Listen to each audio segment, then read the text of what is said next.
minor violation than somebody who's not.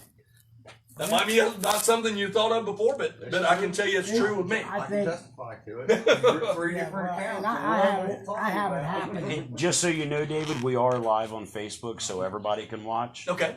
So Sounds good. I just started that, so I just wanted you to know that way you don't get yourself into Appreciate trouble. the heads up. Yes, absolutely. No worries. So, as you get your concealed carry permit, it gives you the authority to be able to carry your gun in your vehicle.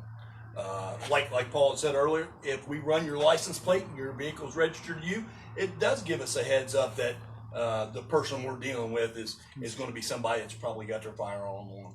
A lot of times, and I say a lot of times, every officer's different. I can tell you my approach to a vehicle is going to be different than the next guy, just because everybody does things slightly different. But I'm going to give you a scenario of my normal approach. So, maybe I stopped you for a speeding violation. We'll just go speeding violation. My lights become activated, you pull to the side of the road, and I run your license plate. It comes back to check concealed carry, and I mark out with dispatch that I'm on a traffic stop. So when I approach your vehicle, I'm going to say, "Good afternoon, sir. Reason I'm stopping you today is because of your speed. Did you realize how fast you were going?" "No, I didn't realize. Well, I had you at 47 and 35. "Do you have your driver's license, proof of insurance, Andy?" "Yes, sir, I do." As you hand me that, I'm going to ask you, "Do you have your weapon with you at this time?" And it's just simple, a yes or no. If you say, "Yes, I do have my weapon on me," can you just tell me where that's at? And usually my answer to that is, if you say it's on my right hip, I'll say, "You leave yours in your holster and I'll leave mine in mine." Just leave where it's at and we're all good. Don't want people reaching around while they're in the car. This makes everybody uncomfortable. Obviously, there's been times where we've run into situations where concealed carry people have said, "I got my gun on me," and maybe pull it out or whatever it may be. We just put it away if you don't mind. Just for everybody's sake. At that point in time, we don't have an issue with the gun. Let's not make an issue with the gun. We had a situation not too long ago. I don't bring up any names or anything of that nature, but just give you the scenario of an incident. My officers got called to a trespassing complaint. When they arrived on the trespassing complaint, the suspect was gone. So they took information from the victim, and then they went and located the suspect, who was a passenger in a vehicle. As they spoke to him, he never once mentioned he was a concealed carry holder or anything of that nature, and he kept reaching his pocket, and they just asked him politely, "Please take your hands out of your pockets." Numerous times. He did not do so, and he began to make them nervous that he was reaching the way he was acting. He was being uncooperative, a lot of different ways. So as they started to create some distance, because they didn't know what he was doing, and he wasn't complying with just taking his hand out of his pocket so they could see, at that point in time, they actually saw the gun come out. Well, now they got the gun out of his pocket, and they still don't know, "Are you concealed? Why are you bringing it out?" That's an incident, right? That's an issue, because we don't know why. There was no reason for it to ever come out of the pocket. Was no, that kind of thing. So the driver of the vehicle actually exited the vehicle and got the passenger out, and he's right in front of his home, and the officers are telling him to stay back and all this kind of thing. But he actually escorts the gentleman inside the home with the gun out. Now, this could have gone bad in a lot of different ways. This is one of those scenarios where, if the gun happens to come towards the officers, or if it's a threatening move, we're talking about a deadly threat situation, a deadly force situation. Knock on wood, my officers are well trained, been through a lot of different scenarios, and when we talk about these kind of things, they did the right thing. He did get inside the home. Later on, we were able to bring him out without incident, take care of the issue, and everybody went away unharmed. That's a great thing. So, but a lot of times, if you're a concealed carry holder, there's no reason for you to pull your weapon out during a traffic stop. Right. If you feel uncomfortable with something I'm doing, or any officer's doing, I would suggest that you just mention that. "Officer, you're making me uncomfortable because you have your hand on your gun," whatever it may be. Now, a lot of times when I'm on a traffic stop, my hands stay here. They're at a very reactive location where I can get to my firearm if I need to, but there's no reason for me to hold my hand on my. Now, that being said, you may see me on the side of the road, and I may be leaning against it. That's not that I'm trying to pull it out, but I've had a lot of people say, "Well, that officer had his hand on his gun." I may have, but it was more of a passive situation where I was just kind of relaxing or whatever it might be. It's not an aggressive movement towards you. Does that make sense? Absolutely. So, and a lot of times you may see us lean in, just different ways. We don't want you, if you feel uncomfortable, say so. one thing I know for sure is you can never have too much communication during a traffic stop. If you tell me something, at least we can talk through things. If you're thinking something but you're not saying anything, I don't know what you're thinking. Right? Does that make sense? So, if you don't have your concealed carry, obviously the ammunition and the gun have to be separate. The action is supposed to be open. It's always nice if the gun is in plain view, where it's something we can see right away, and then you can say, hey, I do have my weapon in the vehicle, but my ammunition is in a different location. Keep your hands again wherever we can see them. I mean, they don't have to be locked in on the steering wheel, but just if you can keep them in a manner where you can see them.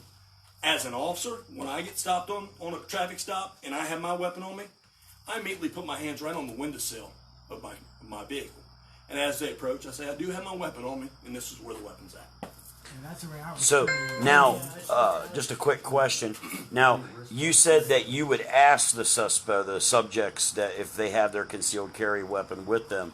Now, my interpretation is that as soon as you get to the window, I need to interrupt you and let you know that I have a CCW and I have my weapon on me. That's a very good thing. That's the way I was trained. Now, yes.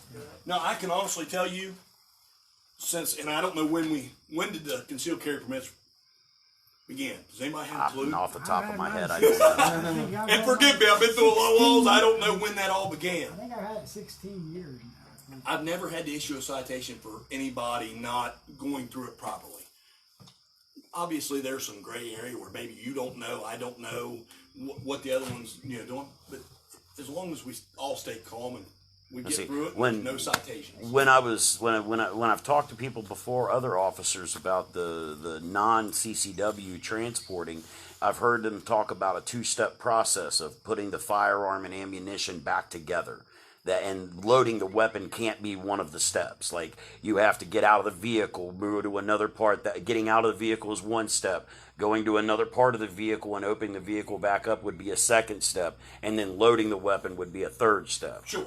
And that would be something that would keep officers calm and not nervous. Absolutely. And give them no reason to want to shake you down because you're improperly transporting the firearm. That's correct. I got a question in that regard because in a dog box, I know your brother couldn't, I used to. I mean, I have a rifle in my dog box and a closed lid. Yeah. I have clips full. Is that illegal way to transport that firearm? It is not, because legally, on 90% of the occasions, you actually have to exit your vehicle to even Right, get to yes. that. So it's in a separate area there, so you're good to go. What about my old truck? I carry mine in the back seat. My dog box don't have a lid. Okay, so where do you keep your ammunition? In the side door. In the side door You still got to get out of the truck to get the gun out of the back seat. to get the ammunition. You're probably good to go then. Yeah, I don't Well, think wouldn't we'll that have just any be a issues one-step there because- thing? Huh? That would be a one-step, just getting out of the gun and grabbing the ammo and the gun and putting it together. Are you saying the gun and the ammunition is how are you saying it's in the side door? And I guess there you go. Is it going to be the passenger side or the driver's side? I guess is probably that question. So it's the driver's side because I hardly ever use the passenger side. I mean, you know what I'm saying? Yeah. But the door opens. You know how the doors open on a half cab truck. The door opens and down on the side of the door you got the little the ammunition and stuff's there and the clips in the vest. You know, and who knows? Sometimes you got to dig the vest out underneath the seat and whatever. You know what I'm saying? It's not always. Yeah, as long as you're not having the ammunition, like say, where you pick up the gun, you can While you're seated stick the in ammo truck, straight in. I think you're fine. And like you say, a lot of hunters use their vest. Yeah. If your ammunition's in your vest, then that's a whole separate. I got to unvelcro, Mine's get it out. So And that would be you're the second fine. step of the process. Absolutely. So See, you're mine's fine. zippered. So the Velcro, mine's mine's Yeah, just- so The reason I keep asking that is because I've told a number of people that you need to take a two-step process based on what I've been told. Yeah. So it's great that you are reconfirming that should, in most cases, be sufficient, unless there's some other sort of underlying issue that you're dealing with that could compile on top of that. Right. You know, like if you're under the influence of drugs or alcohol, would definitely make a difference on Yes. where your ammunition and guns are put together or stored at. Absolutely. Is whether, you can, this drunk person easily access. I mean, you're already going on a DUI. Do I need to take your guns and put you on another charge too? And that's where you're teetering along that felony range. Yes, Right. absolutely. And I strongly recommend if you know you're going to go have a beer or two, Leave your gun leave at your home. firearms at home. Just do it. Don't take the chance, because nobody wants to take the chance of catching a felony of something of that nature when you really don't need to. If you know you're going to be consuming any kind of drugs and/or alcohol, just leave it at the house. But to get back on the right to tell them, you know, as far as I'm concerned myself, if I'm at a traffic stop, I don't care at all to say, look, you know, I'm a concealed carry weapon guy, and here's my weapon. Yeah. I don't care at all about that. Yeah. It's no big deal to me. And a lot of times it's exactly that. You don't have nothing to hide. You're not doing anything wrong. That's the way So it's a normal conversation between two I men, do this. two men, a man and a woman. I whatever mean, it the might couple of times that I've been stopped while concealed carrying, when the officer came up to the window, I cut him off. You know, he started his spew like he was saying. I said, "Excuse me, I don't mean to be rude, but I'd let you know that I am armed. I have a loaded weapon on my persons, and and it's on my left hip because I'm left-handed, and my wallet is in my left pocket because I'm left-handed.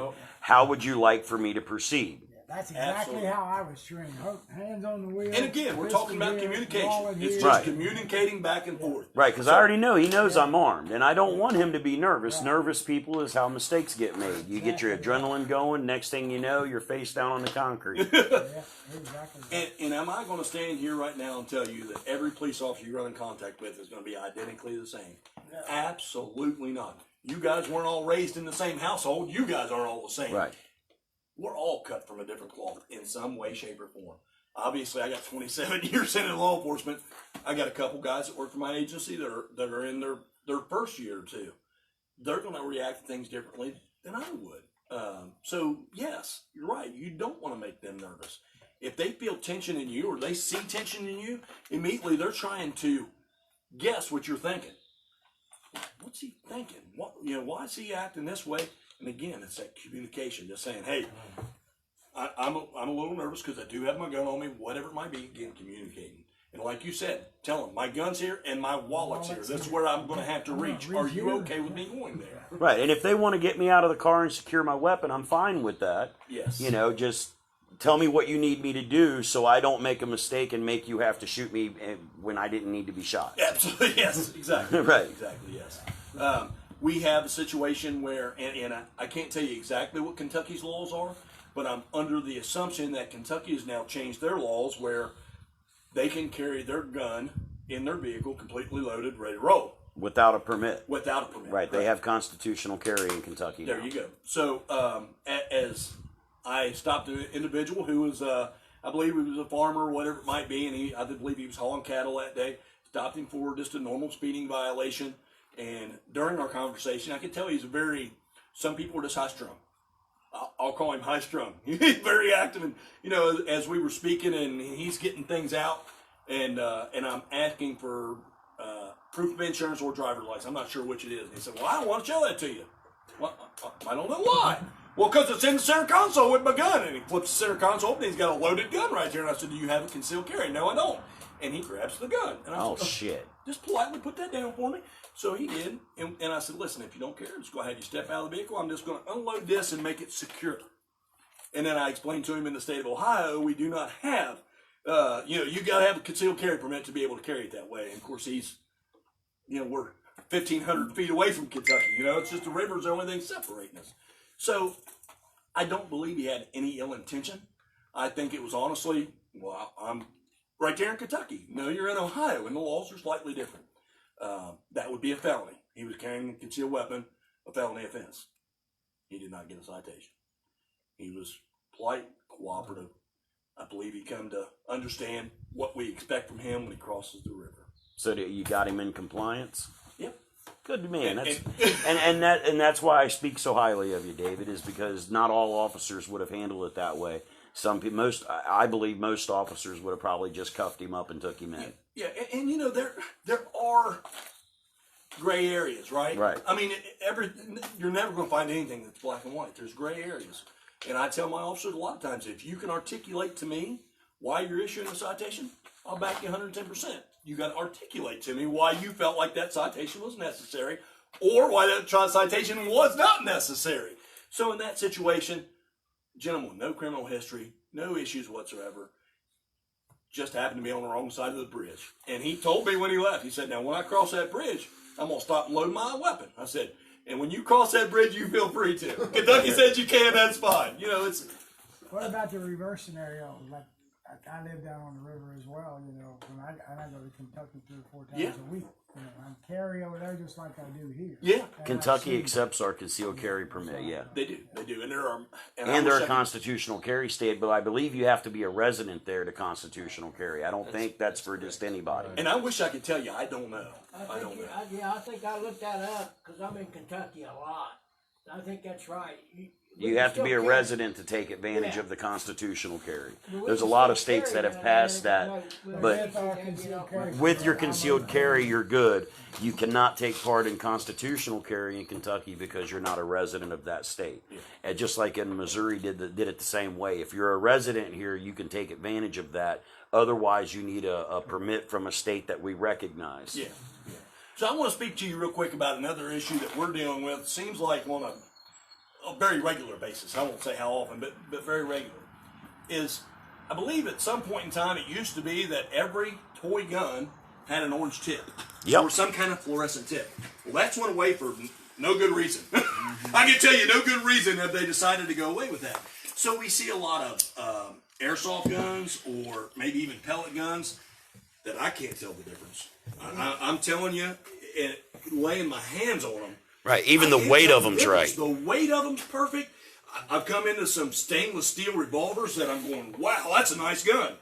It's a pellet gun. BB gun. We Yes. got them right in there in the safe. So, and here's one thing I'll throw out. Is it legal to carry that in your car and be good to go? Absolutely. Is it smart? Absolutely not. You know, I'm legal. Yeah, you can be legal, but it doesn't mean it's a good idea. Now, in that situation, does the person have to volunteer that information unless there's a search going on? Nope. I mean, if you've got your loaded pellet gun in the console of the car, unless that escalates to where you feel like you got to get them out and search them, do they even need to say anything? They do not. Would it be wise to tell you? I believe so. I got a pellet gun in there. It looks an awful lot like a real gun. I think that would be the first thing I would say. Again, we're talking about communicating. Right. If I communicate with you, I don't have to worry about you getting nervous and breaking leather on me. As we like to say, don't break leather on me, you know. If you're reaching in there to get your insurance card and me and you are talking and I'm maybe got some things going through my mind, you know, is this gentleman somebody who might be a drug addict, or maybe is this somebody I've dealt with in the past who maybe had the, and I see that gun, and I'm not going to take the time to ask you if it's a pellet gun right off the bat. Right. I'm immediately going to start to protect myself because you've not mentioned anything about a weapon, and I don't know what I'm seeing here. I think a lot of law enforcement officers are going to try to protect their life first and ask questions later. So they're going to go to a low ready and say, "Hey, what do you got there? What don't reach any further. You know, stop." What is that weapon? So then you can communicate it out. But why not? Why not talk about it earlier? That's one thing we spoke about with our town council and our solicitor, that I believe that we're going to have to pass an ordinance, a village ordinance, that's saying, hey, carry it like you would any other firearm. You know, carry it in plain view so that we can immediately, when we walk in the car and we see that, we can say, hey, what's that firearm? It's a pellet gun. You're good. We want you to carry those type of pellet guns or those kind of toy guns same way you would any other, or make sure you put a neon tip on it so that immediately we can tell that it is what it is. And can you help us understand why it's okay with a concealed carry permit to carry a loaded handgun in the car, but it's still taboo to carry a loaded long gun in the car? I can't. Okay, fair. That's a fair answer, man. You know, everybody's got different train of thoughts. I didn't know that either. No, you can absolutely not carry a loaded long gun in your car. Not with your CCW under any circumstances can you carry a loaded long gun. So, and to break down, I guess, the law there is, obviously with my concealed carry permit, I got my gun concealed, right? Very seldom are you going to be able to conceal a loaded long gun. From my interpretation of the law, it's illegal to conceal a long gun. Right.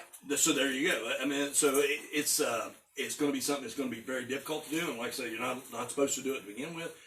It's not. It's just Right, not but like safe. when you was going to high school back when you were a young man and you threw that shotgun up in the window, there probably was a time or two you left a shell or two in it. I'm sure I probably did. I'm sure I probably did. But, you know, like I say, the correct way to carry it was have an open action so that they could see it wasn't loaded. But there's times where I'm sure that those possibilities. Well, there ain't no doubt about it. Mine wasn't. My grandfather was. You know, and to go a step further with law enforcement, people often think that there's more bad cops than there are good, and I tend to think that we're the opposite way. There's more good than bad. But I think communications with law enforcement will make you feel more comfortable, will make the officer feel more comfortable. No matter what situation you're in, when we get there, we want information. We just want information overload. We want to know everything that's going on so that we can start to relax the situation and diffuse whatever it might be. We're talking about guns here, obviously concealed carry and things of that nature. So if you're involved in maybe just a simple argument with your wife, and we show up and you're a concealed carry permit holder, we're dealing with a domestic violence situation, and a large amount of officers are killed during domestic violence situations. At that point in time, we want you immediately to say, you might be in your own home, but we immediately want you to say, hey, I am a concealed carry permit holder. I have my gun on me. I know I'm in an argument with my wife. How do you want to handle this? Instead of just going, hey, I'm going to put my gun in the bedroom, Where you going? Get back here. So yeah, it may not even be a traffic stop. It may be something else that you're involved in. If say an officer pulls over to the side of the road and you just happen to be walking and you have an interaction with him, again, doesn't hurt a thing to say, officer, just for your safety and mine, I just want to let you know that I do have my concealed carry permit, and I just want to make you aware of it. You're not in a vehicle, but you're still coming in contact. Right, and that's a question that I have too, is that, let's say that we're not having an official stop. You didn't stop me, like the day I stopped down to your office and I dropped off that donation. Yeah. Am I responsible to notify you that I'm carrying, even if we're not in an official engagement? If we're just talking man to man, am I still required by law to let you know that I am armed? Legally, I don't believe you are. Okay. Legally, I don't think you are, because we're not, like you say, we're not under an official situation. Right. It's just two men talking. Again, I think it's just common courtesy. Right. I think it's just good common sense. Well, for the record, if we're talking, just take it for granted that I'm armed. Whether you see it or not, I'm armed. And most people that I know are that way. Yes, exactly right. Exactly right. Like I said, I have no problem with telling anybody that I got my weapon and where it's at. Right. Well, the point of having him come out here was to help make sure that we're all in compliance, that we're not breaking. Because it sounds to me like it was, out of the few of us here, there's a couple people that did not know a couple of different ins and outs about this. So not only have the people here got a little bit of education, but the 54 people watching around the country got a little bit of info too. So let's just play devil's advocate for a moment and say, in the worst case scenario has played out, and you had to use your firearm in a self-defense situation. I've shot somebody. I've called 911. Police are en route. How should I proceed from there with my weapon? What should I do to prepare myself for law enforcement showing up? I think that's something that a lot of people don't know, because 99% of the population's never had to shoot nobody. Right. And hopefully they never have to. Right. And hopefully we never have to. Yeah. But what should I expect from you if I have to defend myself in Aberdeen and you're responding? How do you want people, and I know all cops are going to be a little bit different. Each department's going to have a slightly different procedure. Yeah. But, I think there's a universal area there that we can all fall under. Absolutely. And what would your opinion of that be? Yeah. So if I show up to a situation where maybe there was an altercation and there was a shooting involved, if at that point in time there's no further threat and that person's no longer coming at you, that maybe they're injured or whatever the case is, and you have the opportunity to unload your weapon and make it secure and put it in a location so that when I show up, I'm going to find your weapon and all that. Because at that point in time, we're probably going to go ahead and take your weapon as evidence. Right. Till we figure out what the situation's going to be. So. And you certainly don't want to deal with a person with a gun in their hand. Absolutely. And are there times where that's going to happen? It's maybe, right. Maybe if I caught a man committing a felony and I tried to make a citizen's arrest and I have him at gunpoint while I got you on the way, yes. And hopefully you would respond in a manner to where, when I see you coming, I can go ahead and holster my weapon and get my hands up to where you know that I'm not the person that you're here for. Right, and you got to communicate. CCW, letting him know. You guys don't wear uniforms. When we see a uniform coming, we know it's a law enforcement officer, right? That's a great thing. with you guys not wearing uniforms, if I go to a scene and say there's 6, 7, 8, 10 individuals, how am I supposed to know who's what and what's going on? So you're exactly right. I'm going to try to dissect the situation and get rid of any threat of harm.